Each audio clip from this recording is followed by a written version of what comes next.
सर्वदेव ज्योति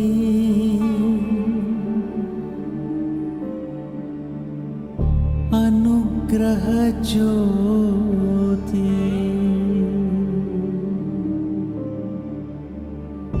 दयगल ज्योति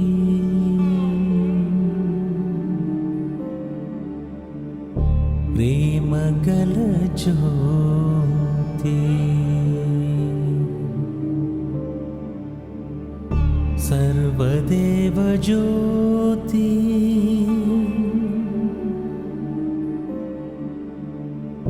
अनुग्रह ज्योति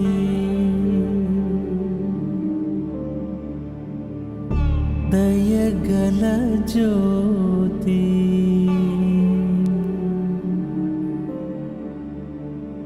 प्रेमगल ज्योति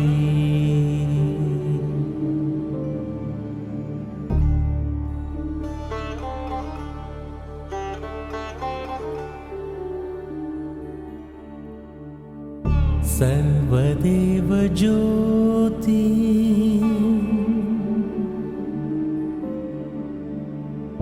अनुग्रह ज्योति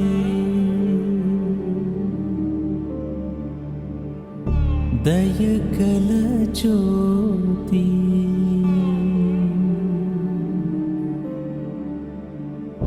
प्रेमगल ज्योति सर्वदेव ज्योति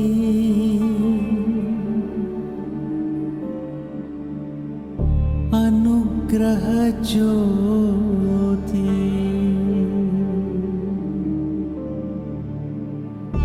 दयगल ज्योति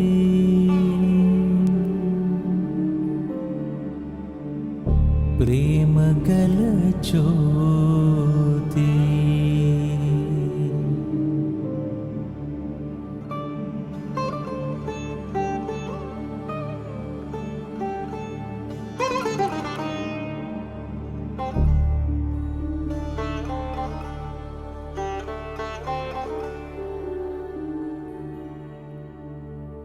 सर्वदेव ज्योति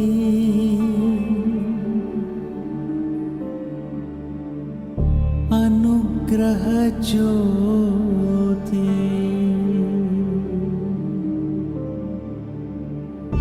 दयगल ज्योति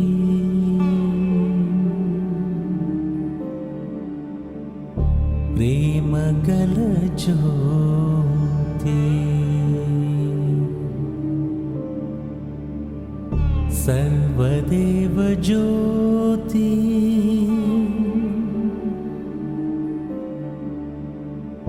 अनुग्रह ज्योति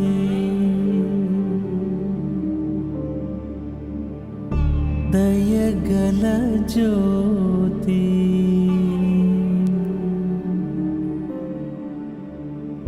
प्रेमगल ज्योति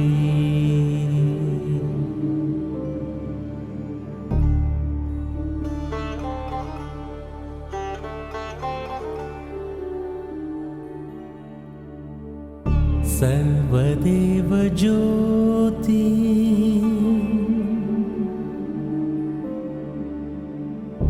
अनुग्रह ज्योति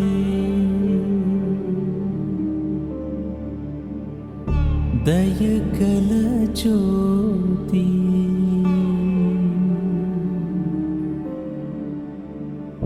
प्रेमगल ज्योति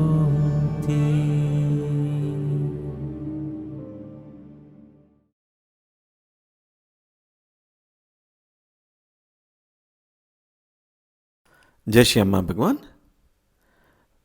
सभी को श्री अम्मा भगवान मुक्ति मोक्षा दर्शन की अनुवाद तरगति में हार्दिक स्वागत है। अभी हम प्रार्थना से शुरू करते हैं। आज जुड़कर अम्मा भगवान को स्मरण करते हुए मूल मंत्र जाप कीजिए। ओम सच्चिदानंद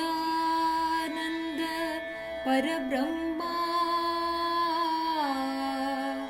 पुरुषोत्तमा परमात्मा श्री भगवती समेत श्री भगवते नमः। ॐ सच्चिदानन्द परब्रह्मा पुरुषोत्तमा परमात्मा श्री भगवती समेत श्री भगवते नमः। ॐ सच्चिदानन्द परब्रह्मा पुरुषोत्तमा परमात्मा श्री भगवती समेत श्री भगवते नमः। श्री भगवती समेत श्री भगवते नमः। श्री भगवती समेत श्री भगवते नमः। श्री भगवते नमः। श्री भगवते नमः।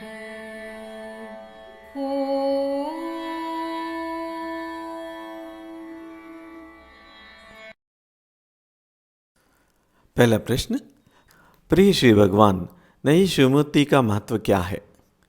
श्री भगवान जी ने ऐसा समाधान किया है, यह आपको फिनोमेनन का एक अंदाज देता है। फिनोमेनन एक में तीन है, 3 in 1। आपके पास परंज्योति है, फिर आपके पास कल्कि है, फिर आपके पास परंज्योति भगवती और परंज्योति भगवान है। ये तीनों चीज़ें और ये तीनों चीज़ें शिवमूर्ति में दिखाई गई है। अब सबका स्रोत परंज्योति है।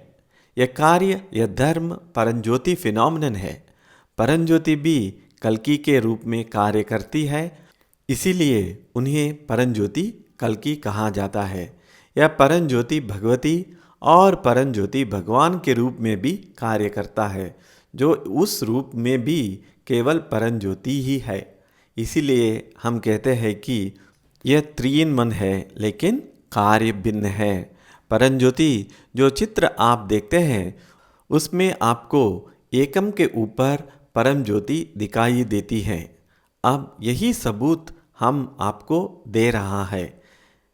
यह धर्म विश्वास पर आधारित नहीं है, यह साक्ष्यों पर आधारित है।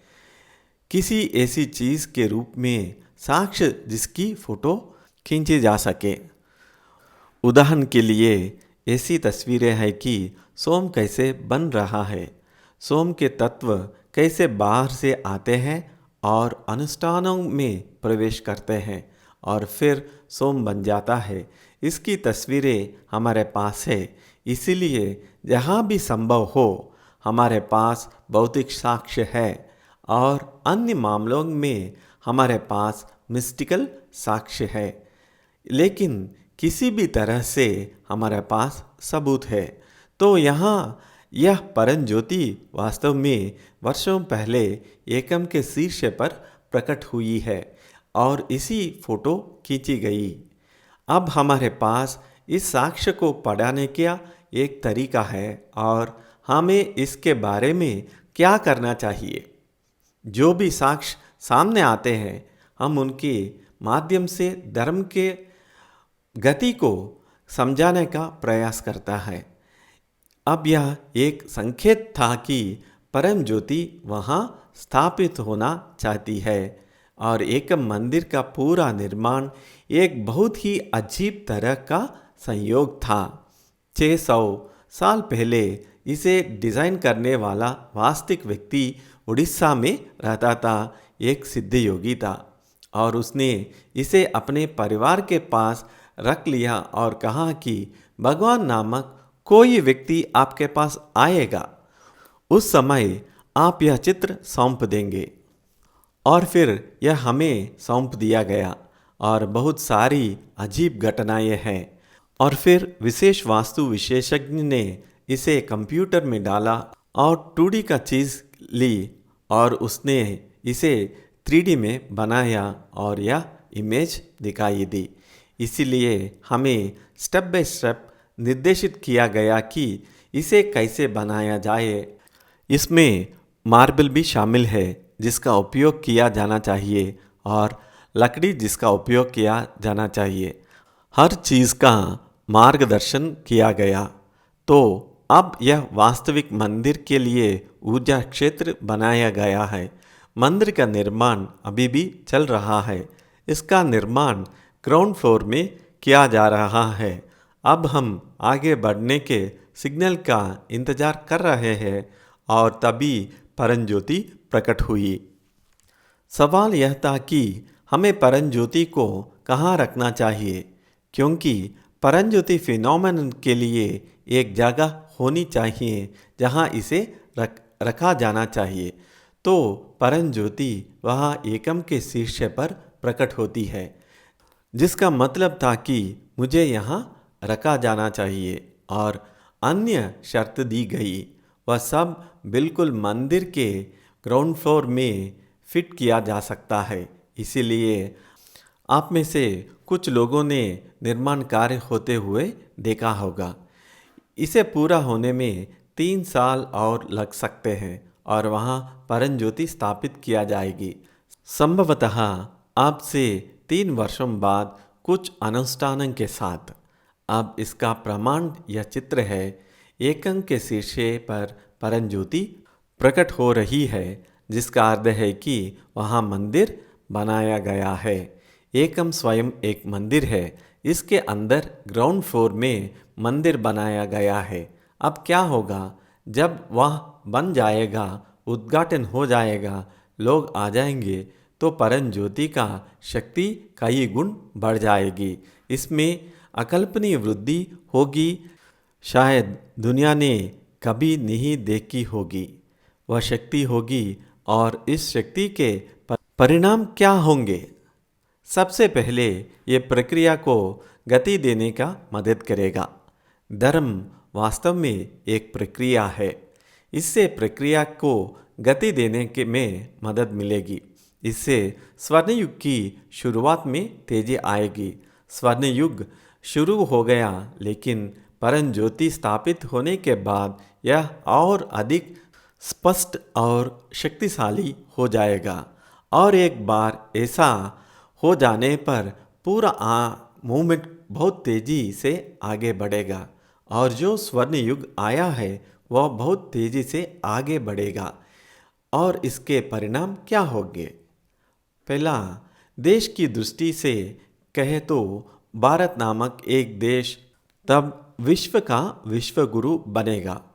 वह शब्द था जो श्री महाविष्णु ने एक आधुनिक ऋषि को दिया था। वह पूर्ण होगा। इसलिए आप जिन सर्वदेव की बात कर रहे हैं उनका मुख्य ध्यान भारत को विश्व गुरु बनाने पर ही लगता है। वह परंज्योति स्थापित होने के बाद ऐसा होगा, बहुत सी बातें होगी।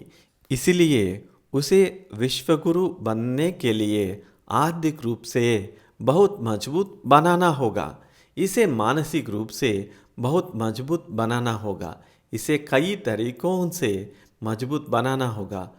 तब निस्संदेह आध्यात्मिकता का भी सम्मान होगा।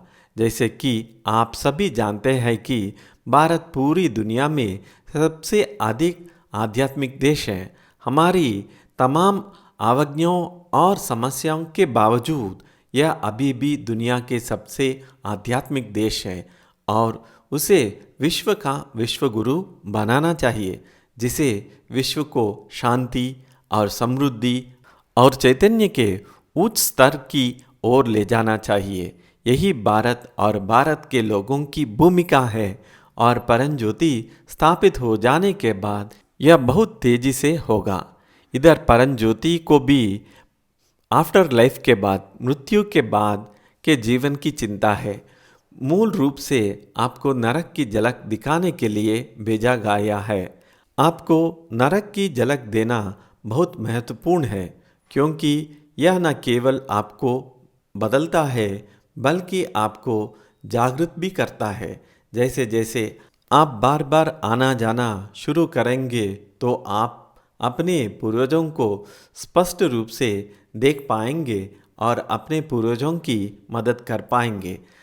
आपके अधिकांश पूर्वज नरक में फंसे हुए हैं, आप उन्हें स्वर्ग में ले जाना होगा, अतः वे नरक में फंस गए, आप उन्हें देख सकेंगे।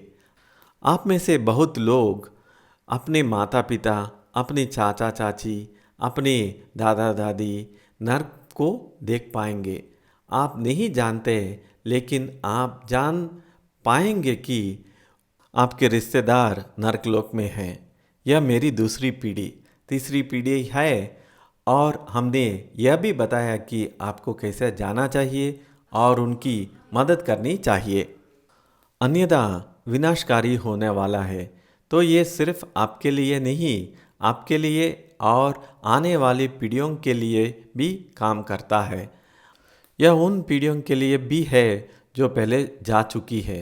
यदि आप वास्तव में देखें तो वो आश्चर्यचकित हो जाते हैं कि वे एक महासागर की तरह है और वे सभी फंस गए और आपको जरूर मुक्त करने के लिए पर्याप्त शक्ति दी जाएगी।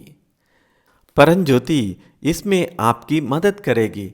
नरक में फंसे आपके पूर्वजों को मुक्ति दिलाने में परम ज्योति की यही अहम भूमिका है, और परम ज्योति की सहायता के बिना आप ऊंचे लोकों में नहीं जा पाएंगे, इसलिए आप निचले लोकों में चले जाओगे। शायद ही कभी आप ऊपर लोकों की ओर जाएंगे, आप निचली दुनिया से कम दुनिया में जाएंगे, या तो नरक या निम्न लोक, लेकिन तुम्हें उच्चतर लोकों में जाना चाहिए। परम ज्योति आपको ऊंच लोकों में ले जाने के लिए मदद करेंगी। यही परम ज्योति की भूमिका है। फिर हमारे पास परम ज्योति कल्कि है। परम ज्योति कल्कि विश्व मामलों से जुड़े हुए हैं, आपके मामले नहीं बल्कि सांसारिक मामले। उदाहरण के लिए कल्कि को श्रीमूर्ति में देखा गया। परम ज्योति के नीचे वाले जो जापान में हमारे जापानी भक्तों के द्वारा लिया गया था। तो आप में से बहुत लोग जानते होंगे कि जापान में फुकुशिमा रिएक्टर में कई समस्या थी, जो जापान के लिए एक बड़ी नुकसान होती। उस समय कल्कि फुकुशिमा रिएक्टर के चारों ओर चक्कर लगाते हुए दिखाई दिए।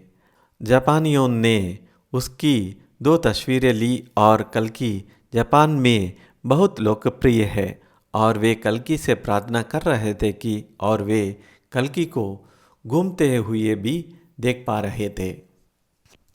तो कल्कि ने बचा लिया फुकुशिमा परमाणु रिएक्टर और जापान को गहन रूप से बचाए, आप ऐसा कह सकते हैं, अन्यथा बहुत बड़ी विपत्ति होती। अब कल्कि कई अन्य स्थानों पर अवतरित हुए हैं जहाँ जहाँ विश्व समस्याएं हैं, और कल्कि परमाणु मिसाइल को भी नष्ट करने में सक्षम है। इसके सबूत है। दुनिया ऐसे पागलपन की है जो खुद को नष्ट कर सकती है, इसलिए कल्कि इसे देखेंगे।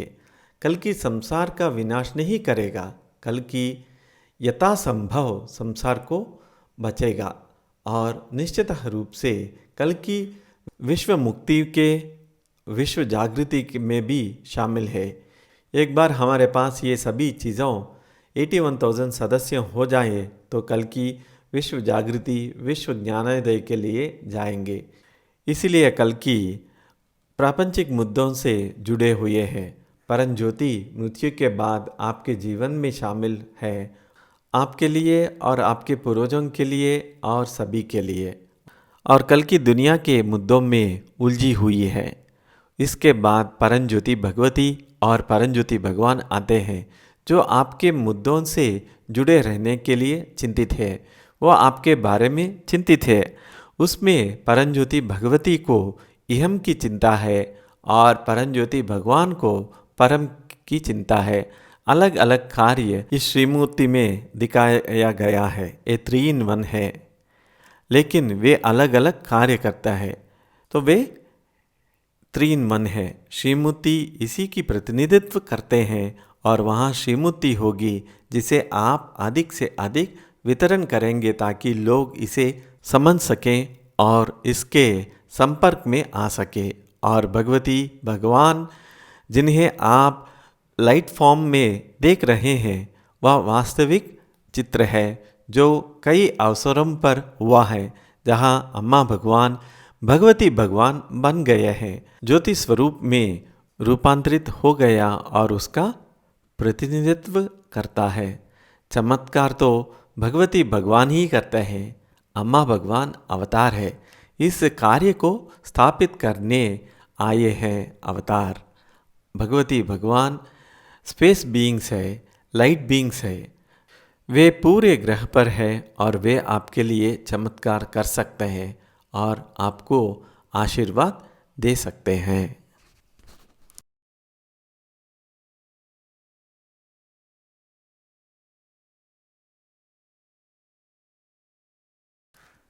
अगला प्रश्न, प्रिय श्री भगवान, क्या कोई स्वतंत्र इच्छा है? Is there any free will?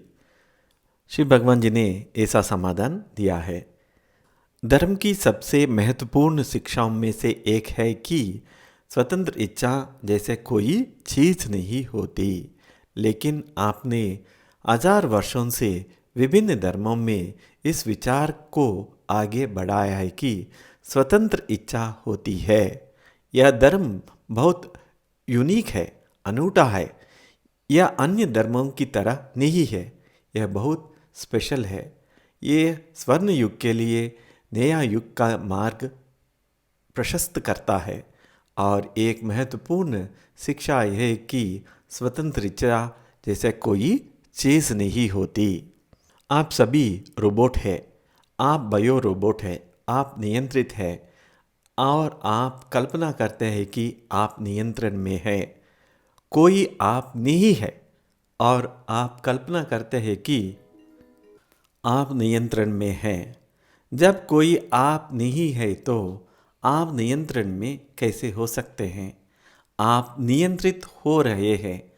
किसके द्वारा नियंत्रित है? 7 कोशों के द्वारा। कोश आपको नियंत्रित कर रहे हैं। आप प्रत्येक कोश में और भी गहरे जा सकते हैं, लेकिन 7 कोश नियंत्रित कर रहे हैं। किसको नियंत्रित कर रहे हैं? सेल्फ, मैं की भावना। ये मैं की भावना को हम सेल्फ के नाम से बुलाते हैं। सेल्फ जो है एक ब्रह्म, इसे 7 कोशों द्वारा नियंत्रित किया गया है। आप कोशिश करके देख सकते हैं और आप सभी कोशों की जांच कर सकते हैं कि वे आपको कैसे नियंत्रित करते हैं।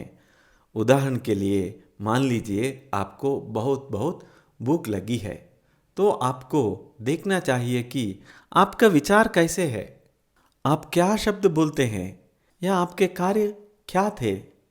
आप इसे देख सकते हैं। यदि आप यह जानना चाहते हैं कि यह सब क्या है, तो निश्चित रूप से आप अपनी भूख को दूर करने के लिए नियमित रूप से खा सकते हैं। अब अपने विचारों, अपने शब्दों और अपने कार्यों को निरीक्षण करें। आप अंतर देखें। स्वाभाविक रूप से वे अलग अलग होंगे। फिर आप बहुत ज़्यादा खाते हैं, पूरी तरह से ज़्यादा खाते हैं। फिर आप देखते हैं कि आपके विचार क्या है, आपके शब्द क्या है, आपके कार्य क्या है। यह अन्नमय कोशा के माध्यम से आ रहा है जो आपके सेल्फ को नियंत्रित करता है। यह बहुत बहुत अलग है। इसी तरह आप प्राणमय कोश में जा सकते हैं। प्राण वायु नहीं है, प्राण कुछ और है जो ऊर्जा है, लेकिन मूल रूप से यह सांस लेने के माध्यम से होता है। जैसे जैसे प्राण बदलता है, आप देख सकते हैं कि आपके विचार, शब्द, कार्य कैसे बदलते हैं। आप नियंत्रण में हैं। इसी तरह आप कर्ममय कोशम में जा सकते हैं। दिन के अलग अलग समय अलग अलग व्यक्तित्व काम करते हैं। हर किसी के लिए यह अलग हो सकता है। उदाहरण के लिए अगर कोई व्यक्ति अपने ग्रैंड चिल्ड्रन नाती नातिन से साथ खेल रहा है तो उसका व्यक्तित्व अलग होगा। जब वह उनके बच्चों के साथ बात कर रहे हैं तो उसका व्यक्तित्व अलग होगा। जब वह अपने माता पिता से बात कर रहे हैं तो उसका व्यक्तित्व अलग होगा। अगर वह अपने कर्मचारियों से बात कर रहा है तो उसका व्यक्तित्व अलग होगा। तो कौन कब कार्य करेगा यह कर्ममय कोश द्वारा नियंत्रित होता है।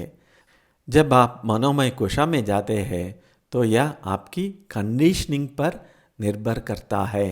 आपके अंदर कौन सी कंडीशनिंग चल रही है और वह कंडीशनिंग किस तरह का व्यक्तित्व बनाएगी, ये भी समय समय पर बदलता रहता है।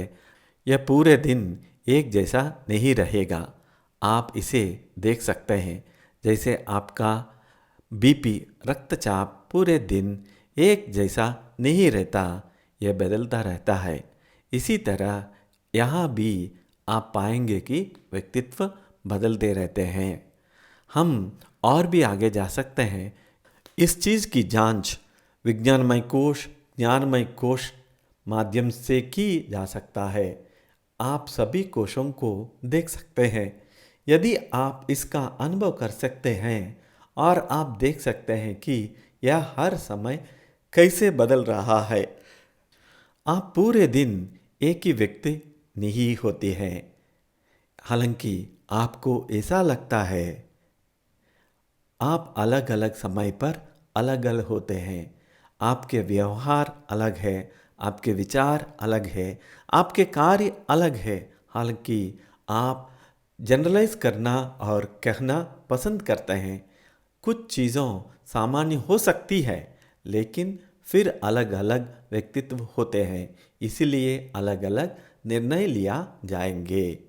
श्री भगवान जी इसे कह रहे कि जैसे मैं अपना हाथ ऊपर नीचे कर रहा हूँ, ऐसा लगता है जैसे मैंने फैसला कर लिया है पहले से तय तक कि मैंने हाथों को ऊपर नीचा करूँगा। इसलिए जो लोग रुचि रखते हैं वे इसकी जांच कर सकते हैं और आप देख सकते हैं कि कैसे कोई स्वतंत्र इच्छा नहीं है, आप नियंत्रित है। एक बार जब आप खोज लेते हैं वास्तव में देखते हैं कि कोई स्वतंत्र इच्छा नहीं है, समझ अलग है। आप इन सब के माध्यम से समझ सकते हैं कि कोई स्वतंत्र इच्छा नहीं है, लेकिन आप वास्तव में देखते हैं कि कोई स्वतंत्र इच्छा नहीं है। उस क्षण आप जीवन मुक्त हो जाते हैं। यह सब खत्म हो गया। अभी आप इस भ्रम में है कि आपके पास स्वतंत्र इच्छा है, इसलिए आप नरक का अनुभव करते हैं। नरक इसलिए है क्योंकि आप सोचते हैं कि आपने यह गलती की, वह गलती की है, आप पाप किया है, वह पाप किया है। जब आप नहीं है, जब स्वतंत्र इच्छा नहीं है तो आपके पास बुरे कर्म या अच्छे कर्म कैसे हो सकता है? आपको कैसा दंडित किया जा सकता है? इसलिए जिस क्षण आपके अंदर स्पष्टता आती है ये सब दूर हो जाता है। लेकिन फिर भी आप जाकर देख सकते हैं कि क्या हो रहा है। हम अभी उस पर नहीं जाएंगे और आप अपने लोगों की मदद कर सकते हैं जो इस भ्रम में फंसे हुए हैं। इसलिए हम आपको कहते हैं कि अपने दादा को पास जाइए जिन्होंने नरक में भुना गया है। उनसे कहें कि कृपया अपनी आंखें खोले तो वे नरक से बाहर आ जाएंगे। इसलिए हम और भी बात कर सकते हैं।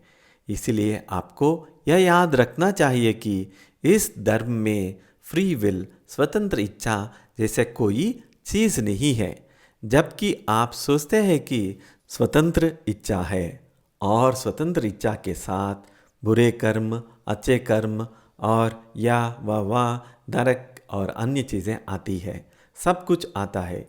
इसलिए जैसे जैसे आप चिंतन करेंगे आपके पास और प्रश्न होंगे, फिर हम आगे बढ़ते हुए उनसे निपटेंगे। MM क्लास एक यात्रा है। आप यह यात्रा इसलिए कर रहे हैं कि ताकि आप अंततः दूसरी दुनिया में जा सके। हमारे बहुत से लोग जो MM क्लास में भाग ले रहे हैं, जो अब नहीं है, वो दूसरी दुनिया में चले गए हैं और भगवान बन गए हैं, जो लोगों की मदद कर रहे हैं। जय बोलो ज्ञानप्रदा श्री परमज्योति अम्मा भगवान की जय। अभी हम अगले प्रश्न में जाएंगे। प्रिय श्री भगवान, क्या समय है?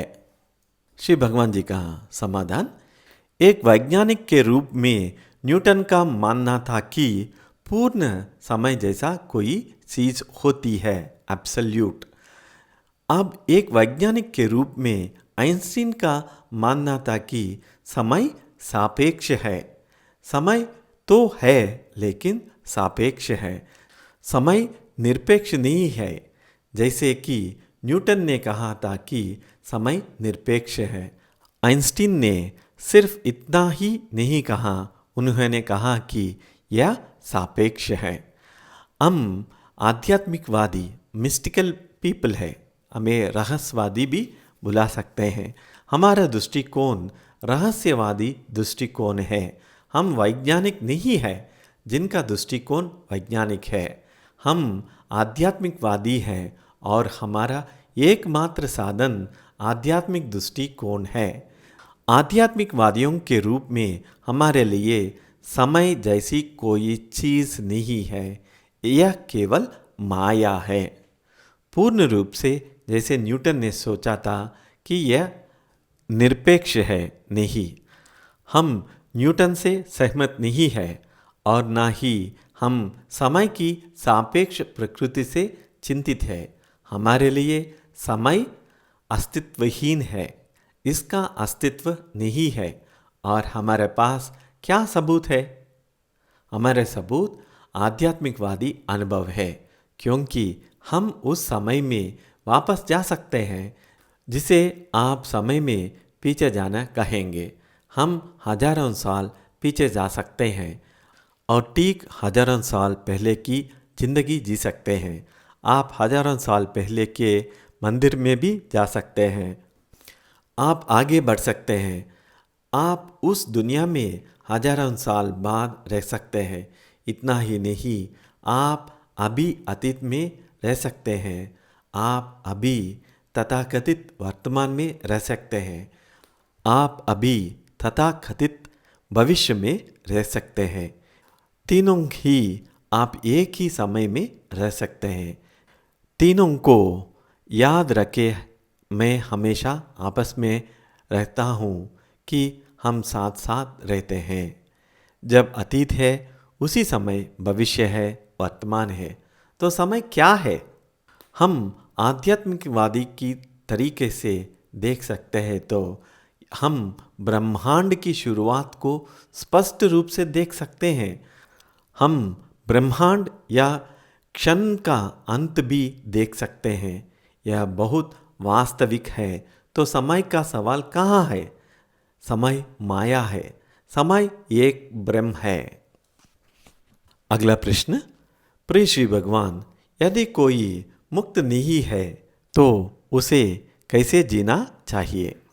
श्री भगवान जी का समाधान, सबसे पहले मैं आपको बता दूं कि आप में से अधिकांश मुक्त हो जाएंगे।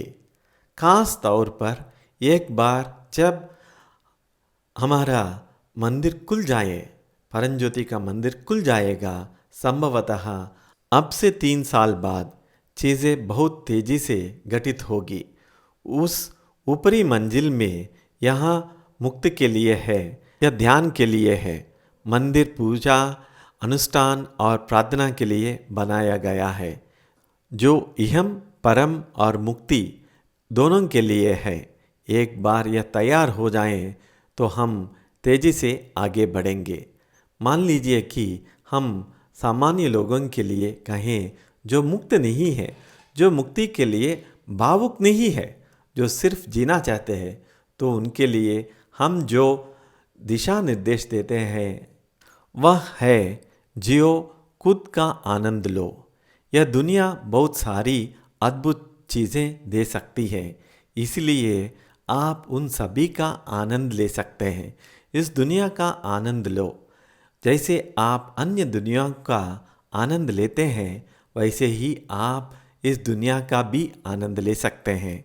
हमने शब्द जियो, आनंद लो का इस्तेमाल किया, और सबसे महत्वपूर्ण यह सिर्फ जीना नहीं है, जियो और जीने दो। दूसरों को जीने में मदद करो, उन्हें जीने दो। दूसरों के लिए परेशानी ना बने। जियो और जीने दो। जब आप मुक्त नहीं होते तो आपको इस ग्रह पर इसी तरह जीना चाहिए। बेशक जब आप मुक्त होते हैं तो यह एक अलग खेल होता है।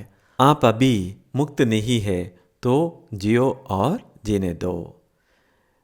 जय बोलो श्री परंजोति अम्मा भगवान की जय।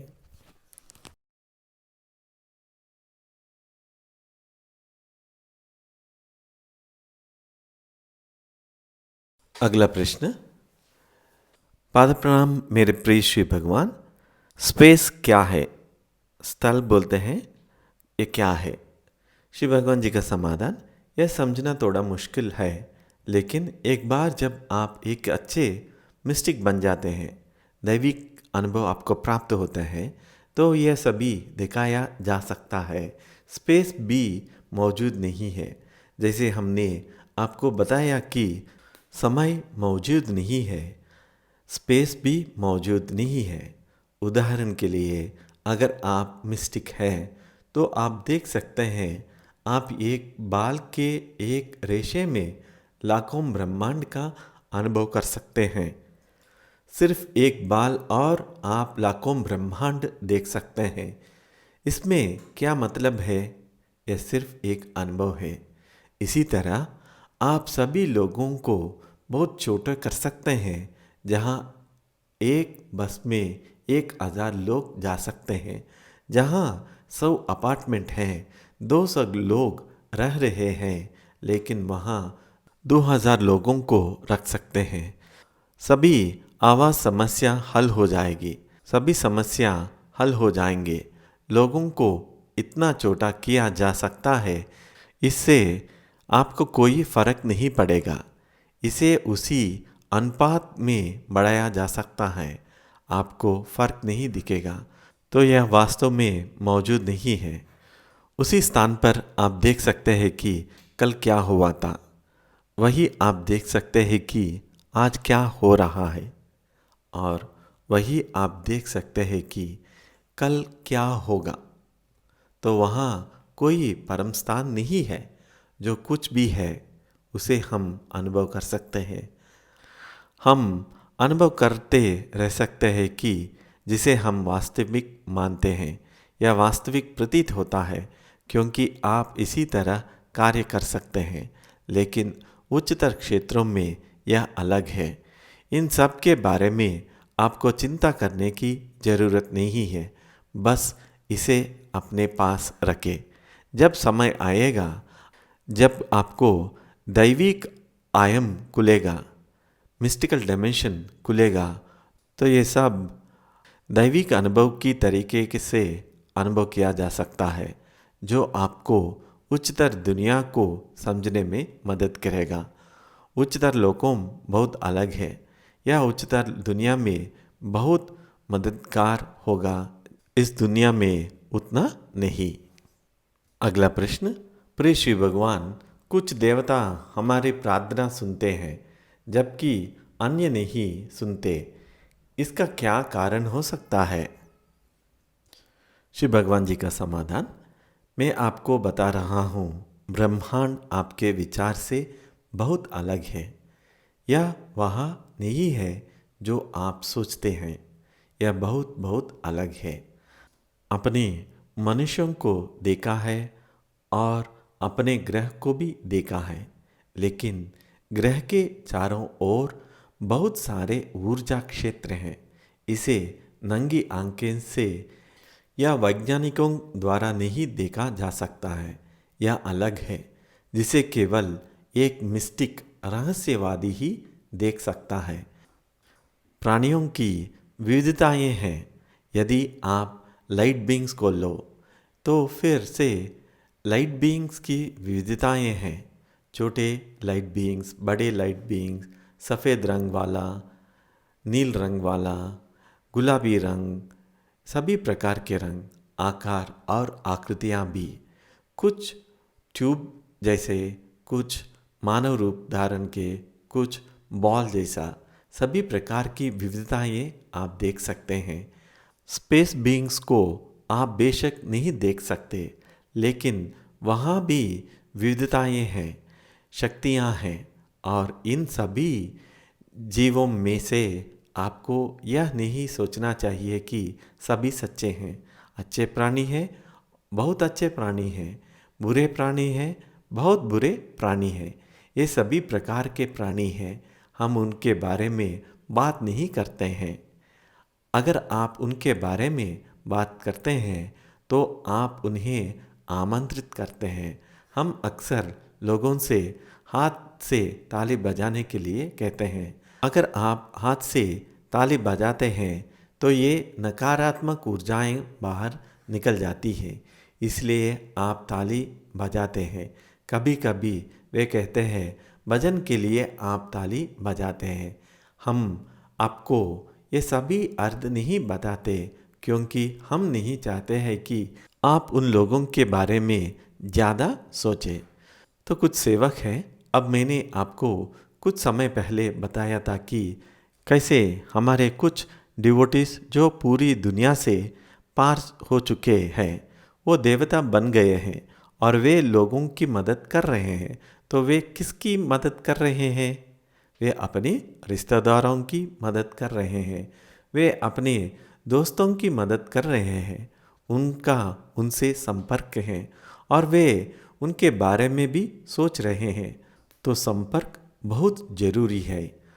और वे अपने सत्संग से भी लोगों की मदद करते हैं। वे सभी यात्रा कर रहे हैं। वे इस होम, उस पूजा, उन पूजाओं के लिए आ रहे हैं। वे सभी एक परिवार की तरह हैं। तो वे उस परिवार के प्रति बहुत अच्छी तरह से प्रतिक्रिया कर रहे हैं। मेरे पास इनमें से कई अनुभव है जो वे मदद कर रहे हैं। एक व्यक्ति जो मुझे बहुत अच्छी तरह से जानता था इस लोक में, जो अब पार हो चुके हैं, और वे लोगों को किस तरह की मदद कर रहे हैं। उनके पास एक निश्चित मात्रा में शक्ति है, लेकिन वे शक्ति में बढ़ रहे हैं और वे बढ़ते रहते हैं। वे अधिक से अधिक करने में सक्षम होंगे। इसी तरह आप किसी विशेष देवता की पूजा करते हैं। सबसे महत्वपूर्ण बात यह है कि आपका उस देवता के साथ वास्तव में क्या संबंध है। क्या आपका कनेक्शन अच्छा है? आपका कनेक्शन अच्छा होना चाहिए, तभी वे मदद करेंगे। यह इस बात पर निर्भर करता है कि यह नीला रंग है या लाल रंग है या पील रंग है। भगवान और रूप, आकार और कोई अन्य चीज़ों जो आपके द्वारा यहाँ की गई पूजा, आपके द्वारा यहाँ की गई अनुष्ठान, इन सभी चीज़ों पर निर्भर करेगी। यह भी वहाँ मदद करता है और तदनुसार उन्हें आपको पुरस्कृत करना होगा। वे आपको पुरस्कृत करेंगे, तो वे आपको कनेक्शन के लिए पुरस्कृत करेंगे। वे किसी ऐसे व्यक्ति की मदद करना चाह सकते हैं कि जिसका उनसे कोई संबंध नहीं है, लेकिन वे मदद करने में सक्षम नहीं हो सकते हैं।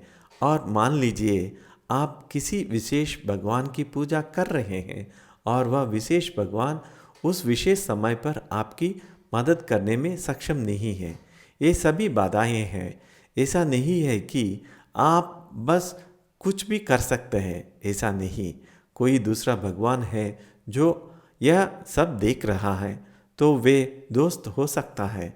वह इस भगवान के लिए आपकी जगह ले सकता है, वह आपका रूप लेगा और आपकी मदद करेगा। ये सब होगा, बहुत सारे हैं, कोई एक केंद्रीय भगवान नहीं है। और हमने बहुत सी चीज़ों के बारे में बात की है, ये बिल्कुल भी नहीं है। किसी चीज़ पर विश्वास करना अस्तित्व में नहीं है। उदाहरण के लिए, अगर आप स्पेस में विश्वास करते हैं तो यह अस्तित्व में नहीं है। एक शुद्ध इकाई, प्योर एंटिटी के रूप में सोचते हैं, ये नहीं है। अगर आप समय में विश्वास करते हैं तो ये वास्तविक में नहीं है। इसी तरह आप केंद्रीय ईश्वर में विश्वास करते हैं, सभी नियंत्रित केंद्रीय ईश्वर, ऐसा ईश्वर नहीं है। इसलिए भारत में इतने सारे देवता हैं। आपके पास आपके बारे में चिंता करने वाले कुल दैवम हैं, आपके पास इष्ट दैवम है, वे आपके बारे में चिंतित है। एक चिंता है, एक संबंध है, लेकिन शक्तियों विपरीत है। कुछ बड़े देवता हैं, उनके पास अधिक शक्ति है, लेकिन वे केंद्रीय देवता नहीं है, बिल्कुल नहीं। कोई केंद्रीय देवता नहीं है, लेकिन आप केंद्रीय देवता की कल्पना करते हैं। केवल देवता हैं और उनकी शक्तियाँ भिन्न हैं, और आप उन्हें कैसे अलग करते हैं? रंग, आकार और उनकी वास्तविक शक्ति। और उनकी शक्ति अधिक हो जाती है यदि आप अपनी पूजा, अपने अनुष्ठान करते हैं। उनकी शक्ति अधिक हो जाती है और वे बदले में आपकी मदद करते हैं। होम मूल रूप से एक व्यवसाय है, बिजनेस है। आप पूजा कर रहे हैं, उनकी शक्ति अधिक हो जाती है और वे बदले में और उन्हें आपकी मदद करने के लिए उतनी शक्ति की आवश्यकता होगी। इसलिए आप उन्हें वह शक्ति देते हैं। कैसे? अनुष्ठान के माध्यम से। अनुष्ठान कैसे काम करता है, ये अलग सवाल है, एक अलग विषय पूरी तरह से।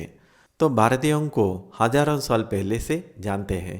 केवल भारतीय नहीं, दक्षिण अमेरिका और उत्तर अमेरिका के लोग, हर जगह लोग होम के बारे में जानते थे और अनुष्ठान जारी रखते थे प्राचीन तरीके से। तो आप उनके साथ व्यापार कर रहे हैं। उनकी शक्ति अन्य लोगों में है, ठीक है। वे आपकी इस तरह से मदद करते हैं, वे आपकी मदद कर सकते हैं। हर चीज़ वे वहाँ से आपकी मदद कर सकते हैं, लेकिन उन्हें यहाँ से कुछ दिया भी जाना चाहिए। यह प्रार्थना के बारे में है, यह अनुष्ठानों के बारे में है। इस तरह की सभी चीज़ें आप इसे करते हैं। यह पक्का व्यापार है, यह उसी पर आधारित है। यह भगवान नहीं देते हैं। कुछ भगवानों के लिए कुछ खास तरीके से होम की ज़रूरत होती है, कुछ भगवानों के लिए दूसरे तरह की होम ज़रूरत होती है। यह ऐसा ही है। परमज्योति भगवती भगवान वास्तविक रूप में प्राणी है। भले ही वे परमज्योति से आए हो, वे प्राणी हैं, लेकिन वे वास्तविक प्राणी हैं। बेशक काफ़ी शक्तिशाली, और वहाँ से वे आपकी मदद करते हैं। इसलिए इस धर्म में हमारे पास चमत्कार है, लेकिन शक्ति बहुत ज़्यादा है। ये कहकर श्री भगवान जी ने इस प्रश्न का समाधान पूरी तरह से बताया था। अगला प्रश्न, प्रिय श्री भगवान, मिस्टिक और वैज्ञानिक के दृष्टिकोण में क्या अंतर है? श्री भगवान जी का समाधान, देखिए, वैज्ञानिक प्रमाण पर निर्भर करता है, मिस्टिक रहस्यवादी भी प्रमाण पर निर्भर करता है। लेकिन यह रहस्यवादी प्रमाण है, यानी वह 5000 साल पीछे जाकर देखना चाहेगा कि यहाँ क्या होता है। वह एक खास जगह थी, यही क्या होगा इसे देखेगा। तो उसके लिए क्या प्रमाण है? तो इसी तरह वह पूर्ण कालातीत का अनुभव कर सकता है। हमारे दासाजी है जो मरते हैं, जो पूरी तरह से मर जाते हैं, और वे कालातीता का अनुभव करते हैं। वे स्थानहीनता का अनुभव कर सकते हैं। उनके पास बाहर का क्षेत्र नहीं है। हमारे अपने दासाजी है जो मर जाते हैं, यह प्रत्यक्ष प्रमाण है, लेकिन यह व्यक्ति पर निर्भर है। दासा जी ने मर सकते हैं, आप नहीं मर सकते हैं। लेकिन वैज्ञानिक अलग है। अगर आप कर सकते हैं तो मैं भी कर सकता हूँ, इस प्रमाण के रूप में लिया जाता है। ये व्यक्ति पर निर्भर नहीं है, ये ऑब्जेक्टिव सबके लिए एक ही होता है। इसलिए वैज्ञानिक जो प्रमाण मांगता है वह रहस्यवादी द्वारा मांगे गए प्रमाण से अलग है। लेकिन यहाँ भी सबूत की ज़रूरत है, इसलिए हम ज़्यादा गहराई में नहीं जाएंगे, समय की कमी है। जैसे जैसे समय आएगा हम इस पर बात करेंगे। अगला प्रश्न, प्रिय श्री भगवान, एक सचेत व्यक्ति, एक मुक्त व्यक्ति और संपूर्ण जीवन व्यक्ति में क्या अंतर है? श्री भगवान जी ने ऐसा समाधान दिया है। हमारे अधिकांश भक्त एक ऐसे अवस्था में आ गया है जहाँ वे यह देखने में सक्षम है कि वे जो कुछ भी करते हैं उसमें उनका एक सेल्फ है, उनका मैं की भावना है, उनके विचारों में सेल्फ है, जो शब्द बोलते हैं उनमें सेल्फ है, वे जो कुछ भी करते हैं उसमें सेल्फ है। वे इसे काफ़ी स्पष्ट रूप से देखने में सक्षम है कि दुनिया भर मुख्य भक्तों की संख्या अभी लगभग 18,000 है। हमें 81,000 तक पहुंचना है, लेकिन हम लगभग 18,000 मुख्य भक्त हैं, यानी वे लगभग सभी कार्यक्रम में भाग लेते हैं। यह संख्या लगभग 18,000 है और वे सभी चेतन व्यक्ति हो गया है, यानी वे जानते हैं कि आपके हर कार्य में एक सेल्फ है जो शामिल है। वे कहते हैं आइए आपका स्वागत है, वे सेल्फ को वहाँ देखते हैं। तो आप जो कुछ भी करते हैं उसमें सेल्फ है। सेल्फ के बिना आप कार्य नहीं कर सकते, बेशक जब तक कि आप मुक्त ना हो या कुछ और ना हो। कोर ग्रुप निश्चित रूप से ये सभी सचेत प्राणी हैं।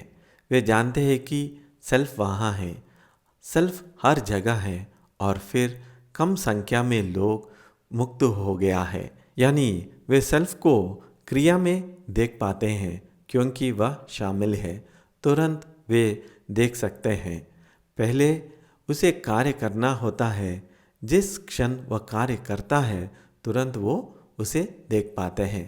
समय बीतने के बाद नहीं, इन्हें केवल सेल्फ का अवलोकन करना कहते हैं। इन्हें हम अवेकेंड बीइंग्स कहते हैं, मुक्त व्यक्ति कहते हैं। वे बहुत तेज हैं, बहुत तेज हैं। तुरंत वे देख पाते हैं सेल्फ वहाँ है। वे उसमें हस्तक्षेप नहीं करते, बस देखें सेल्फ कार्य कर रही है। वे मुक्त व्यक्ति हैं। उनकी संख्या 18,000 की तुलना में कम है। सटीक संख्या का पता नहीं, वे देख नहीं पाते और बहुत कम संख्या में लोग हैं वो अवेकेंड है। वे सामान्य रूप से कार्य करते हैं, लेकिन कोई सेल्फ नहीं है क्योंकि वे बहुत शक्तिशाली रूप से देखने में सक्षम है। यदि आप देखते हैं तो कोई सेल्फ नहीं है, देखना मुक्त है। जैसे ही आप देखते हैं कोई सेल्फ नहीं है और हमारे पास सटीक संख्या हैं, शायद 300 के आसपास हैं। जैसे जैसे आप सचेत से अवेकेंड मुक्त होने की ओर बढ़ते हैं, संख्या कम हो जाती है। ऐसा होता है।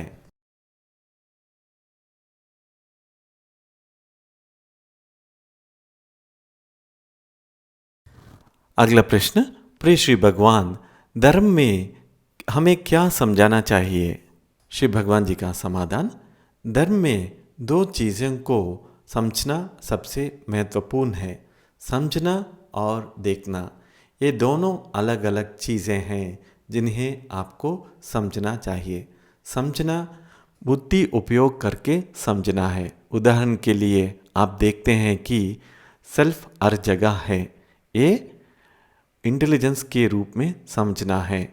लेकिन फिर जगाने के लिए आपको देखने में सक्षम होना चाहिए। समझना पर्याप्त नहीं है, क्योंकि मुक्ति के लिए आपको तुरंत देखना होगा। आत्म प्रतिबिंबित तुरंत देखना, इसे देखना कहते हैं। अब देखने का मतलब है आपके मस्तिष्क में बदलाव। आपको एक न्यूरोबायोलॉजिकल शिफ्ट होना है। एक बदलाव की आवश्यकता है, क्योंकि आप जो कुछ भी कर सकते हैं वह आपके मस्तिष्क को नहीं बदल सकता। इसे बदलने का कोई तरीका नहीं है, क्योंकि अगर आपके मस्तिष्क में सभी बदलाव होते हैं तो कुछ हो सकता है। आपको अपने मस्तिष्क को बदलने की ज़रूरत है, तभी आपको दूसरे डायमेंशन में शक्ति मिलेगी। अगर आपको दूसरे डायमेंशन से शक्ति मिलती है तो आप उसे अनुग्रह कहेंगे।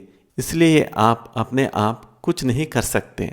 वहाँ कोई भगवान है जो आपको शक्ति देता है। शक्ति कृपा है। वह कृपा आपके मस्तिष्क को बदल सकती है। कम से कम थोड़े समय के लिए ये आपके मस्तिष्क को बदल देगी और फिर तुरंत आप समझ जाएंगे। तो देखने के लिए आपको कृपा की आवश्यकता है। समझ वहाँ है जो आप स्वयं करते हैं। यदि कोई व्यक्ति बहुत शक्तिशाली है और उसने देखा है कि कृपा कितनी शक्तिशाली है, तो अचानक आप देख रहे हैं। जब आप खुद को देखते हैं तो आप काम नहीं कर सकते हैं। आप देख रहे हैं आत्मनिर्भर, इसलिए कृपा आपको नहीं मिल सकती। इसलिए हम आपको बता रहे हैं, यहाँ आपके साथ होना ही है। आप या कोई भी गौतम बुद्ध तप के कारण वो मुक्त नहीं बन गया है। वास्तव में उधर ज्योति प्रकट हुआ है। बौद्ध धर्म ग्रंथ में है, मानव जाति के लिए कुछ किया गया है, इसीलिए परम ज्योति आया और उसकी मदद की। सबको नहीं। बुद्ध ने 64 गुरुस के साथ गए थे, कुछ नहीं हुआ था। सब कुछ किया था, कुछ नहीं हुआ था। अंत में परम ज्योति आए हैं, थोड़ा अनुग्रह मिला है। वो अनुग्रह के बारे में बात नहीं करते हैं, थोड़ा अनुग्रह ही मिला है, वो एनलाइटन हो गया है। उनके साथ जो था उनको कुछ नहीं हुआ था। बुद्ध के लिए एनलाइटमेंट के बारे में कुछ इंसाइट मिला है और संपूर्ण जीवन मुक्त हो चुका है। उनके बाद उनको शिष्यों को जीवन मुक्ति नहीं हुआ था। वो बोधिसत्व का कॉन्सेप्ट लेके आया था। इसका अर्थ है कि जब तक मानव जाति मुक्त नहीं होता, मैं मुक्त नहीं बन जाऊंगा। माने सबको जीवन मुक्त होना चाहिए, माने कोई भी जीवन मुक्त नहीं होगा, क्योंकि आपको अनुग्रह चाहिए। इसके लिए शक्ति चाहिए। ये शक्ति आपका मस्तिष्क को बदलाव करेंगे। आपका मुक्ति आप जो खोज रहे हैं उसके आधार पर वह शक्ति जो आती है, भगवान के आधार पर मस्तिष्क में ऐसा परिवर्तन होगा। मान लीजिए कि आप शिव के उपासक हैं तो परिवर्तन होंगे, मस्तिष्क अलग होगा। मान लीजिए कि आप विष्णु के उपासक हैं, मस्तिष्क में परिवर्तन अलग होगा। ये अलग है, वो अलग है, भगवान अलग है, ये सब अलग है। यह एक चीज़ नहीं है, यह कोई केंद्रीय चीज़ नहीं है, यह वहाँ नहीं है, तदनुसार यह बदलता है। इसलिए आपको जानना चाहिए कि देखना आप नहीं देख सकते हैं, इसके लिए अनुग्रह चाहिए। देखने के लिए अनुग्रह चाहिए। अंडरस्टैंडिंग, समझना आप कर सकते हैं। आपको समझना चाहिए धर्म में जो भी आप चाहते हैं, आपको यह अंतर देखना होगा, विशेष रूप से परम में। इहम ठीक है, देखने की कोई ज़रूरत नहीं है, बस एक बंधन और प्रार्थना आपको यह मिल जाएगा। अर्थात आप जिस भी भगवान से प्रार्थना करना चाहते हैं, भगवान की शक्ति के अनुसार आपको वह मिलेगा। इससे इस समाधान पूरी हो गया है। अगला प्रश्न में हम जाएंगे। अगला प्रश्न, प्रिय श्री भगवान, क्या शिक्षाएं विकसित हो रही है? श्री भगवान जी का समाधान, नहीं, शिक्षाएं विकसित नहीं हो रही है, हमने उन्हें वहीं रखा है। हमारे भक्त, हमारे अनुयायी विकसित हो रहे हैं। जो प्रश्न पूछे जा रहे हैं वे बेहतर से बेहतर होते जा रहे हैं। हर मुक्ति मोक्षा क्लास में हमें पता है कि प्रश्न बेहतर से बेहतर होते जा रहे हैं। पहले हम बहुत सारे प्रश्न को इसलिए छोड़ देते थे क्योंकि लोग विकसित नहीं हो रहे थे। हम उन प्रश्नों का उत्तर देकर अपना समय बर्बाद नहीं कर सकते। लेकिन प्रश्नों तेजी से विकसित हो रही है, यानी भक्त विकसित हो रहे हैं, वे बेहतर होते जा रहे हैं। जैसे जैसे वे बढ़ रहे हैं, हम और कठिन प्रश्न ले रहे हैं।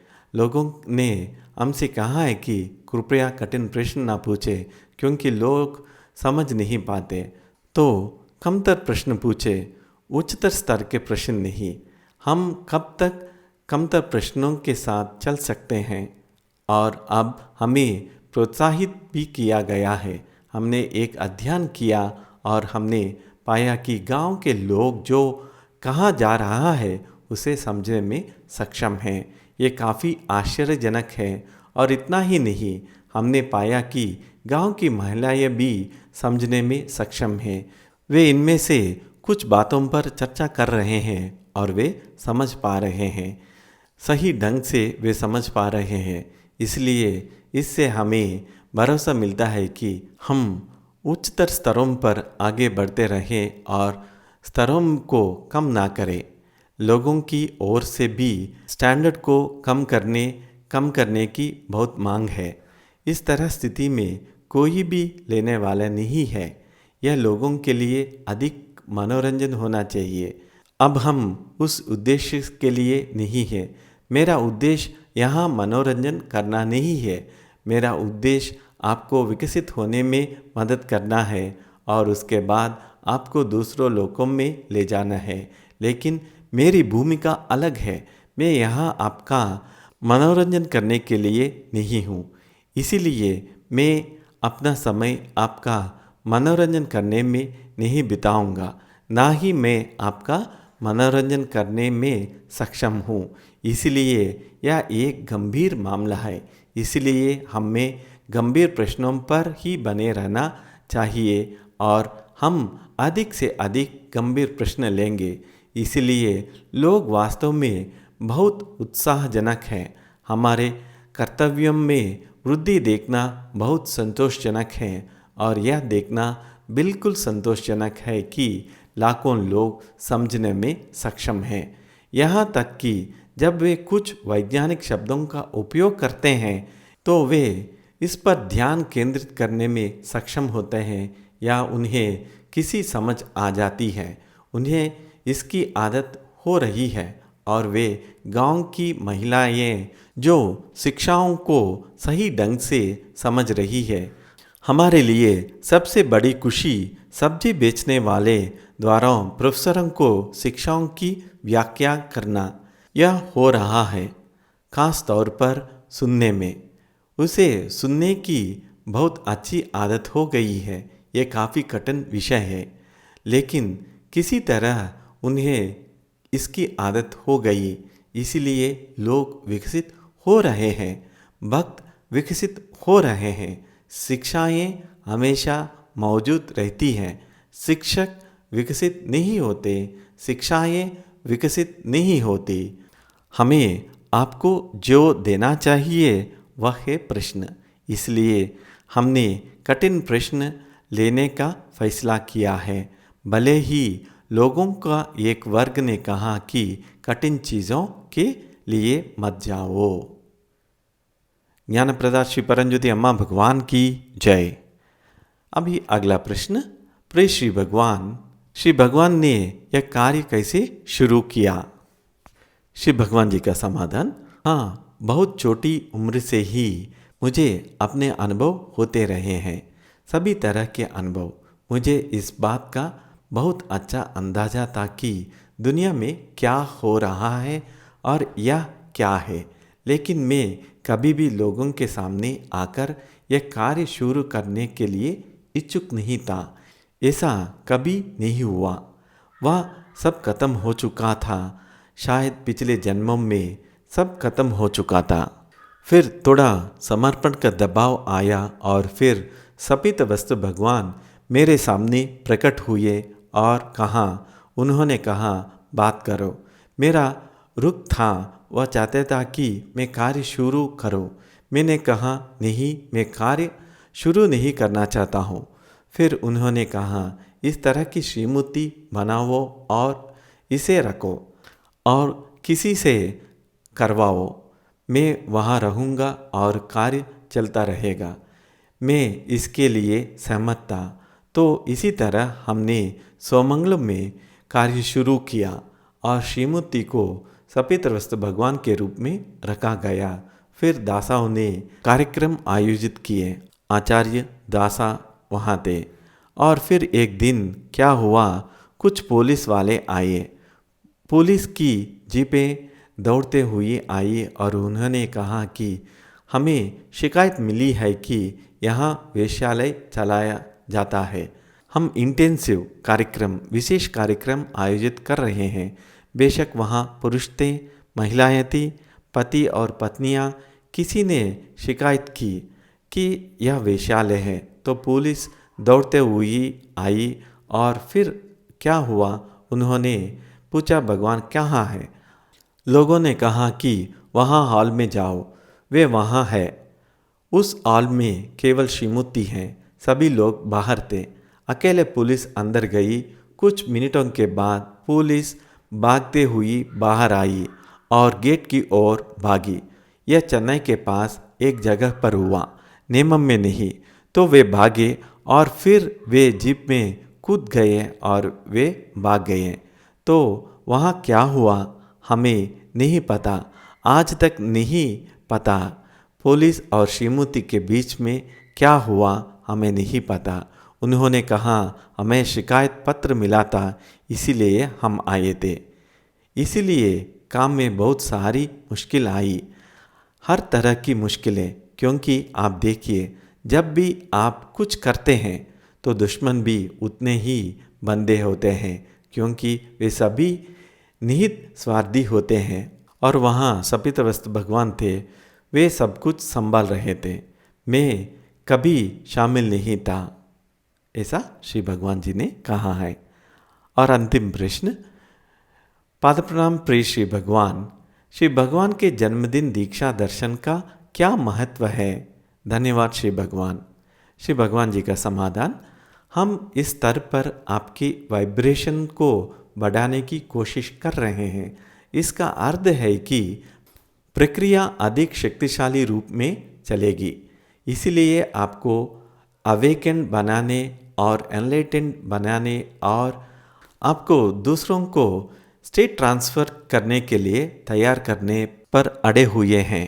और फिर अंत में उच्च लोकों में जाने के लिए, जहां आप देवता बन जाएं और उसी काम में मदद करेंगी। इसलिए ये दीक्षाएं प्रक्रिया को गति देती हैं। हम उसे यही चाहते हैं। आप उचित मानसिक स्थिति में आए, फिर प्रक्रिया को तेजी से आगे बढ़ाएं, क्योंकि आप पहले की काफ़ी देर कर चुके हैं। हम चाहते हैं कि पूरी प्रक्रिया तेजी से आगे बढ़े। और अंत में श्री भगवान जी ने प्रक्रिया का संकल्प बताया था। आज की प्रक्रिया आप देखेंगे कि कोई स्वतंत्र इच्छा नहीं है, फ्री विल नहीं है। आपको इसके लिए प्रार्थना करनी चाहिए और आपको ये देखने के लिए अंतर्दृष्टि और अनुभव मिलता है। वहाँ कोई स्वतंत्र इच्छा नहीं है। आप इस विषय को इंटेलेक्चुअली बुद्धि उपयोग कर देख सके तो भी आप तेजी गति से आगे जाएंगे। हम तेजी से आगे बढ़ना चाहते हैं ताकि मंदिर खुलने तक आप बहुत अच्छी स्थिति में हो, या अब से लगभग 3 साल बाद हो सकता है। हम बहुत तेजी से आगे बढ़ने के लिए बिल्कुल तैयार हैं। श्री भगवान ने सभी को लव यू बोला है। अभी आप अब तक जो सुना है इसमें जो याद कर सकते हैं याद कीजिए।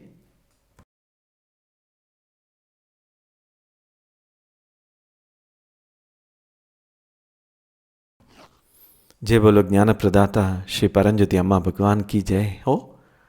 इतना ज्ञान दिया है श्री भगवान ने हमको, हम सभी आभारी व्यक्त करते हुए हैं। मूल मंत्र जाप करते हैं।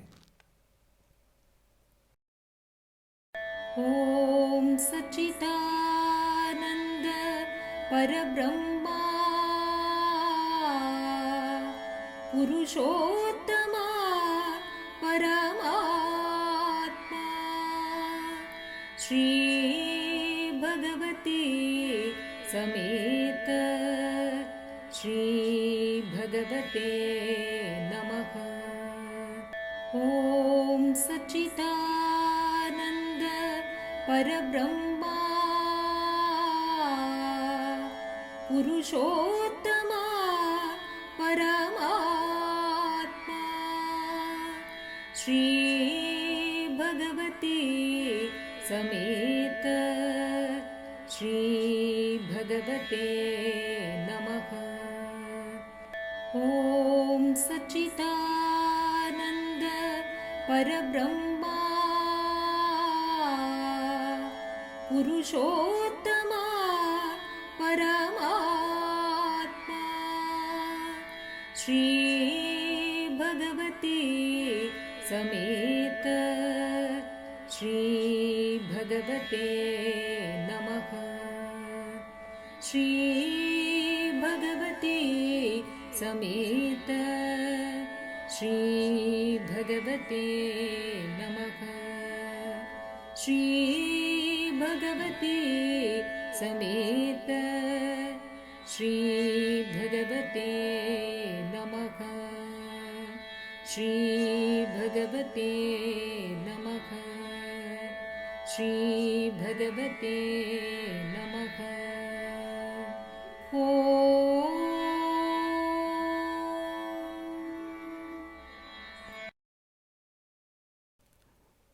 सभी को नमस्ते। जय श्री अम्मा भगवान।